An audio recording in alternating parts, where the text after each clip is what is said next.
మాజీ ప్రిన్సిపల్ శ్రీ పొన్నపల్లి శ్రీరామారావు గారిచే సేవా సంక్రాంతి పత్రికని చేయడం జరుగుతుంది. మరి యూత్ సభ్యులు వచ్చి కార్యక్రమాన్ని నిర్వర్తించవలసిన కోరుతున్నాం.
సేవా సంక్రాంతి స్వరూపిణి అయిన సభా సరస్వతికి సాధువాదాలు. ఒక 18 మంది సభ్యులతోటి బాలగణపతి యువజన సేవా సమితి 2006వ సంవత్సరంలో ఇక్కడ స్థాపితమై ఒక 7-8 సంవత్సరాలు గడిచేసరికి 58 మంది సభ్యులతో ఒక పత్రికను బయటికి తీసుకొచ్చేంత స్థాయిలో సేవా కార్యక్రమాలు నిర్వహిస్తున్నారు అంటే అది నిజమైన సంక్రాంతి. ఇది సంక్రాంతి అనేటువంటిది ఏడాదికి ఒకసారి మాత్రమే, అది కూడా జనవరి 12, 13, 14, 15 ఆ 4 రోజుల్లో ఒక 3 రోజులు మాత్రమే జరిగేటువంటి పండుగ. కానీ ఈ సేవా సంక్రాంతి ఒక నిరంతర సేవా సంక్రాంతి.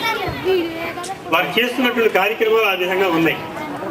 నాకు చాలా ఆశ్చర్యంగా ఉన్నది ఏమిటంటే 18 సంఖ్యతో వాళ్ళ సభ్యుల సంఖ్య ఆరంభమైందిట.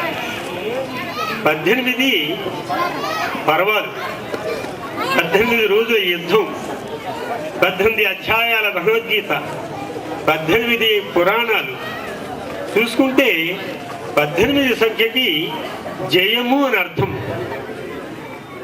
ఇది ఇంత జయప్రదంగా సాగటానికి ఆ 18 సంఖ్య కారణం. ఇది మొదటి విషయం.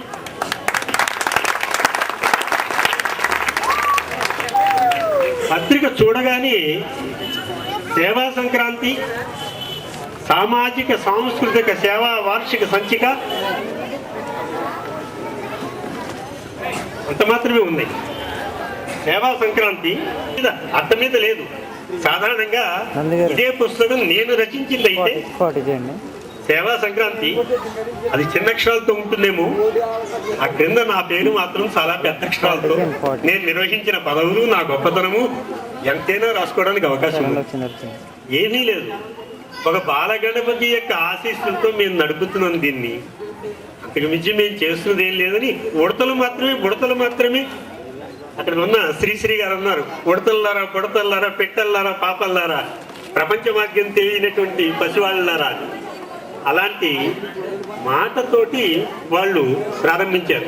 అట్టహాసం లేకపోవడం, కేవలం మందహాసం మాత్రమే ఉండడం, ఆ మందహాసం కూడా బాలగణపతిది కావడం దీంట్లో ఉన్న విశేషం. నేను లోపల పేజీలు చాలా చూశాను.